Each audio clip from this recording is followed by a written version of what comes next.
All right, YouTube, how you doing? Welcome back to the channel. Welcome back to Thursday Night Football week number 2. We have the Packers taking on the Commanders in this one. In today's video, I'm going to dive into this game. I'm going to give you my prediction on the side. I'll give you my prediction on the total. We'll talk about any other plays like player props that we like within the game as well. And we do have a few player props, more than a few player props that we are liking in this game. But as always, guys, keep an eye down on the pinned comment of this video. That's where you'll find all of my final plays, so I'm actually rolling with myself. If that does interest, if you do want to fade me, all of that absolutely free down in the pinned comment. All right, YouTube, how you doing? Welcome back to the channel. I tell you guys I'm a dummy all the time. They don't suck. They've just been sucking. Get them down to -3, 4 more juice than Jose Canseco in his prime. Tell me you're new without telling me you're new. So don't go jumping down my throat in the comments, right? If you want to fade me, or if you do want to ride me, it still leaves a bad taste in my mouth, right? And remember, more chins, more wins.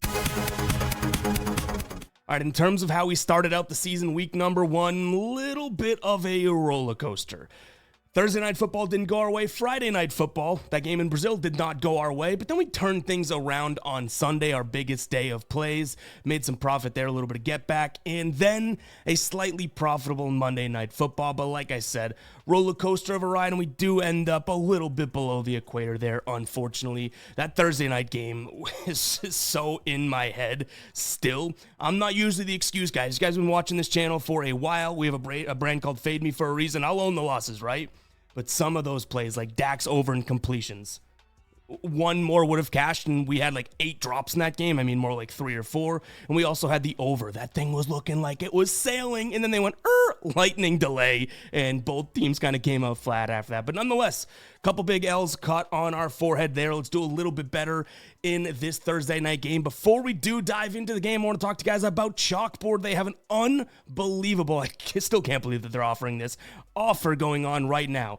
If you sign up today, you can get a free $20. Use code GUYBOSTON. There's a link down in the description as well as the pinned comment. Go ahead and check it out. Use code GUYBOSTON when signing up. You get a free $20. You don't even need to deposit. Now, you're going to want to deposit, because if you do go ahead and deposit, you're also going to get a free pick there and a deposit match as well. So a ton of different promos going on over on Chalkboard. You get a Jaden Daniels 0.5 passing yard square, you get a deposit bonus, and you get a free $20. But again, no deposit necessary for that $20. Head over there. Again, that link will be down in the description as well as the pinned comment. If you don't know what Chalkboard is, it's very, very simple. You pick more or less based on player set projections. The more you win, the more you get paid out. And they have even introduced game picks. You can pick a winner. You can pick the total going over or under over there. Absolutely worth checking out. If it's available in your state and you can see it on the screen, go do so. That link, again, for like the 3rd time, will be in the description as well as the pinned comment. Let's talk some football here. Packers, Commanders, like I mentioned, right now Packers sitting at 3.5-point favorites. At the time of recording, this is kind of bounced between 3.5 and 3, which is obviously a key number. So make sure to do your own due diligence and shopping and find the best line depending on what you like in this game. The total has also been kind of bouncing around 48.5. I've seen some 47.5s, 48s, but as of right now, it seems like the consensus is Packers at home -3.5 and the total at 48.5. Now, both of these teams had pretty damn good week number 1s, right? The Packers beat the Lions 27-13. This Lions team, obviously very good. They did have a little bit of a coaching change with Ben Johnson leaving, but nonetheless, still obviously a very good team. And I think the Packers won over a lot of people in this spot with that sort of dominant win, right? Like a 2-score win there. Jordan Love, 16 of 22. He threw for 188 and 2 touchdowns. Josh Jacobs put one in for the 9th game in a row. 19 attempts, 66 yards. On the Washington side of things, they also had a really dominant performance against the Giants. Now, this Giants squad, I will say, in multiple times during that game, looked like they were, for lack of better terms, pissing down their own leg. But still, Washington 21-6 in that game. Daniels, 19 of 30, 233 and a tutty. Jacoby Krusky Merritt looked really, really good. I mean, he had 8 attempts, 8 carries, 82 yards, and a touchdown. He had a 42-yard run in the mix as well. That kid looked very, very good. We didn't see too much of Austin Eckler on the ground, but he did catch 3 balls for 31 yards. So both these teams, like I mentioned, looked pretty good in week number 1. Now, one thing that I do want to mention is that both of these teams could kind of butt heads to some degree in multiple spots during this game. For example, we have Jaden Daniels, now using last year's data, but it really didn't change in week number 1, was very, very good against zone, not so much against man. Well, guess what? The Packers play a lot of zone defense, and they did in week 1 against the Lions as well. So Jaden Daniels may be able to find some openings there, right? He had a yards per attempt rating at 8.7 against zone last year compared to a 6.4 against man. Completion percentage jumps up to 70%, DVOA a positive 18.8%, EPA 46.1. So we might be in a good spot there. But let's pump the brakes a little bit. Like I said, we might have some heads butting here. This Packers team obviously pressures a ton, and they certainly pressured a lot in week number 1 against a good Lions squad. Well, Jaden Daniels' numbers significantly drop against pressure and against blitz. Now, you'll probably see more pressure than you will design blitz out of this Packers team, but nonetheless, compared to, last year with a 69% completion percentage on the year, when pressured, Jaden Daniels' completion percentage drops down to 46.5. He had an interception rate that jumped up over 5%, a DVOA of minus 71.8, and EPA, expected points added, minus 48.1. So I don't necessarily love him against the pressure, but if they can provide a clean pocket, he may be okay. Now, providing a clean pocket, probably going to be a very, very big issue for them in this game. They had, I think it was a bottom 10 rating in terms of clean pocket percentage in week 1, and that was against the Giants. Only a 56.7% clean pocket rate. Green Bay was a top 10 team in terms of, I think actually top 5 in terms of, messing up that pocket and not allowing Jared Goff to have a clean pocket. So it's going to come down to that in terms of Jaden Daniels' passing success. Now, on the run game side of things, let's take a peek at Washington and how they might fare in the run game against this Green Bay squad. Overall, they looked pretty good against the Giants, right? 2nd in yards per carry, 3rd in EPA, 5th in EPA per attempt, 4th in success rate, 3rd in yards before contact, and pretty decent in terms of explosive run percentage as well. That being said, there is part of me that wants to say, well, they played the Giants. What did we expect out of the Giants defense anyways, right? And in terms of the Packers, defending the ground game, they went up against a pretty good run offense. Now, yes, Ben Johnson's no longer there, but you have Jahmyr Gibbs, you have Montgomery still in Detroit, and they had the 4th best rating in terms of defensive EPA on the ground last week, 3rd fewest yards per carry, 3rd best in terms of EPA per attempt, 3rd best in success rate. They had a negative yards before contact rating, so no one on that side of things for Detroit was getting yards before contact. So I do think that this Green Bay team can hold their own against Washington on the ground. Again, leading us back to, is this going to be a clean pocket for Jaden Daniels? Now, that's all kind of about Washington and their offensive profile, I guess. What about Green Bay, right? Because this is a Green Bay team that looked pretty good offensively, but their drives did at times stall out. Yeah, they scored 27 points, but even still, I didn't exactly sit there watching that game thinking that they looked absolutely incredible. That being said, they had a decent job, and Jordan Love looked obviously very good as well. 16 of 22, 2 touchdowns, 188. I don't necessarily think they're going to need to be throwing the ball a ton in this game, though. In terms of how Washington's going to operate, they will run a lot of man. They ran a lot of man in week 1, and that was the same as last year. I like the idea of this. We have Jordan Love, who, should be able to perform pretty well against that. His DVOA against man versus zone is 23.5% compared to a 22%, and his expected points added here at 46 compared to 28. So I do like the idea of that. I also don't necessarily think that they're going to drop too much pressure in terms of getting to him. So I think they'll have a fairly clean pocket and be able to do what he wants when passing.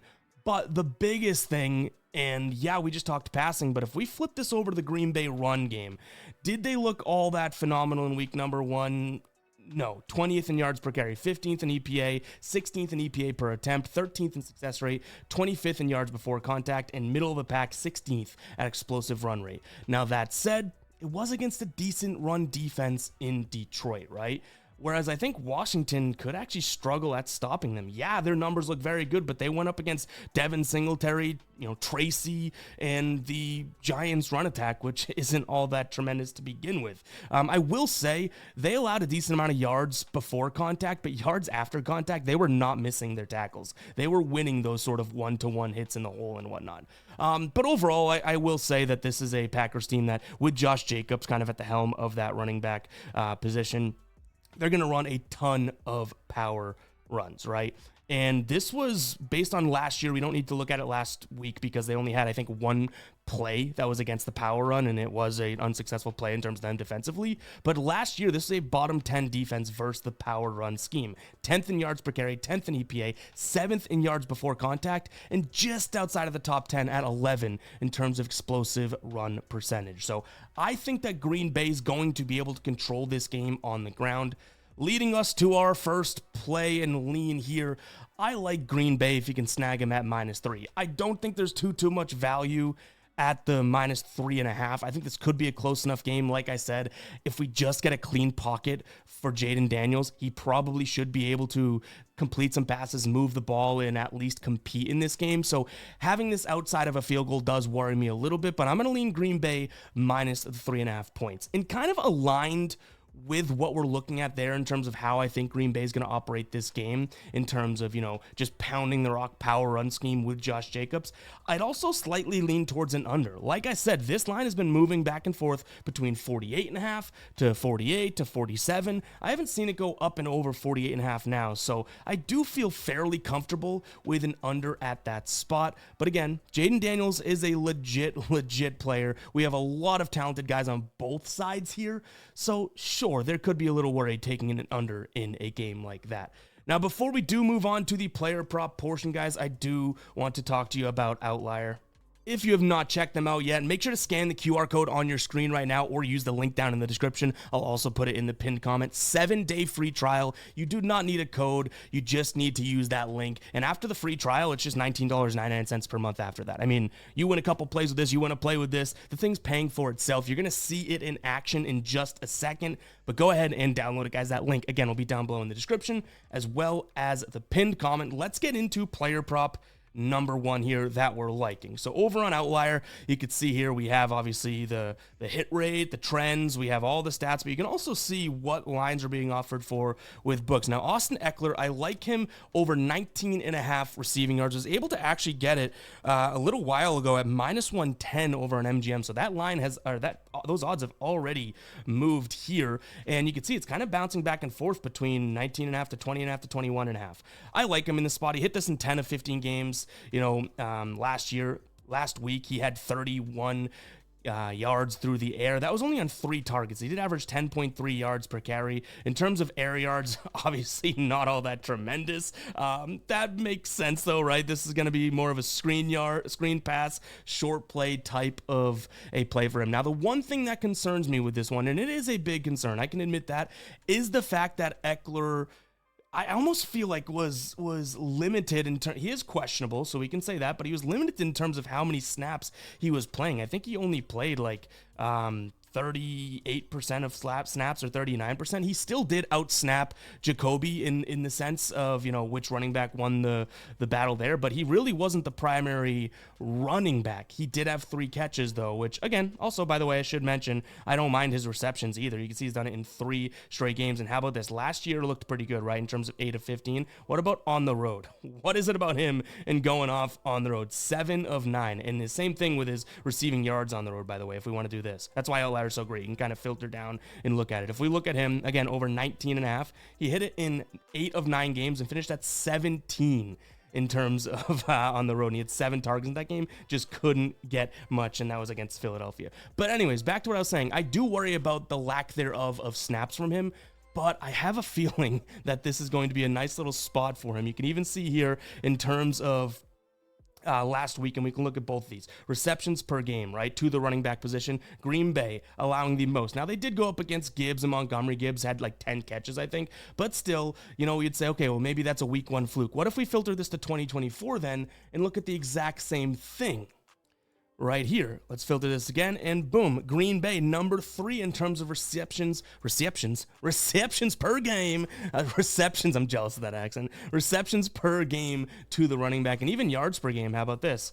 Check it out, number 3 there as well. So I do think that Austin Eckler could be in for a nice little spot here. I also don't mind the idea of Deebo Samuel here. Now, this was also, we were able to look at plus 114 on FanDuel. So we already have gotten some value by looking at these fairly early here. Over 4.5 receptions. He had 7 in week number 1. Do we really think he's going to get 7 again? Maybe not, but what I really do like is the targets. He was getting some downfield targets, which is obviously very, very good to see, right? And in terms of target share, yeah, I mean, Terry McLaurin, Zach Ertz, they were up there too. Well, this is using their last year's data. Obviously, those are going to be 2 guys that kind of hold the, the target share volume, but he got 30% of the targets, 10 of the 33 pass attempts that they had. That would have put him as the number 1 receiver last year. Now, do I think he's going to get more targets this year than Terry or maybe even Zach Ertz? No. The reason I like his receptions in this game is he's already clearly been used as sort of a player in which they scheme up specific plays for him. So I love the idea of him being able to go out there and have 1, 2, or 3 potential catches. We're looking at receptions here. Screw the yards. 3 potential receptions just from designated and designed screen passes, right? And hopefully he still gets the targets downfield like he was getting. Now, speaking of the targets downfield, another spot that I'm liking is Jaden Daniels, both his completions as well as his passing attempts. So you can see his completions last year, he absolutely crushed this one, 14 of 20. When he was on the road, 8 of 11. He averaged 21 per game. So we obviously really, really like to see that. You can even see on Outlier via last year's data, 7th most completion percentage against in terms of the Packers. And if this game's going according to plan, like I mentioned, I don't think the run game's going to be all that successful for Washington.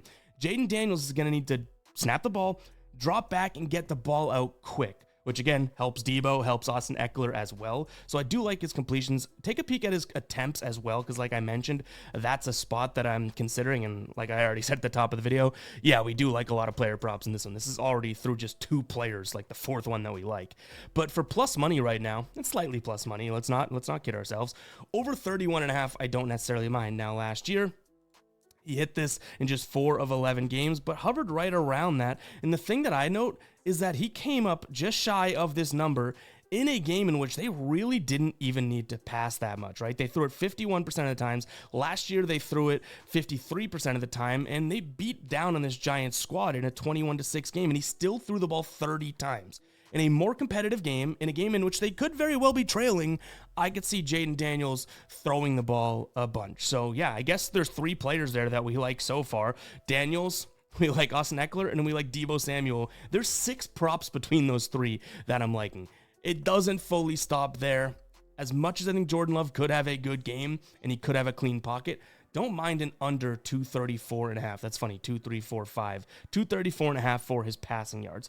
He's been under this line in obviously 6 straight games. And what's interesting to note is that was a shootout against Detroit. 30-13 win in Green Bay. They didn't need to. Green Bay beat out the Saints. Minnesota beat them. It's really what I'm trying to prove here is a mixed bag of game types in terms of, it could be a blowout, and yeah, that's going to obviously help Jordan Love. They'll pound the rock. They don't need him to throw. But it could be a shootout like in a couple of these games where he still stays under that line. Like Josh Jacobs should be the key to success, I would imagine, in this game. So yeah, Jordan Love under 234.5 passing yards is also something that we consider. So guys, just to recap there, I like a few different things in this one. We're taking a peek at the Packers -3. I really don't love the idea of 3.5, but maybe if it's an early teaser spot or something like that, you can spin around and get plus, sure, but whatever. Packers -3. Don't mind the idea of an under. I do think that Green Bay is going to chew the clock and absolutely try and keep the ball on the ground and keep that clock running. And then in terms of player props, multiple players that I like, and we like Jaden Daniels over in attempts and over in completions. Austin Eckler in receiving yards and in and his receptions, so that's 4. We like Deebo's receptions, and then we like Jordan Love's under in his passing yards. That is 6 props between 4 players that I like. As always, guys, keep an eye in the pinned comment to see if we do ultimately end up adding anything or changing anything. And out of everything that we looked at in today's video, yeah, we might end up, locking some of those in with we'll designate how many units and the odds and everything like that in the post. So go ahead and check that out. Make sure you guys hit that like button, hit that subscribe button. Appreciate all of the support to start the NFL season. Let's have a better Thursday than we did last Thursday. How about that? I'm very excited for this game. Catch you guys in the next one, all right? Peace out.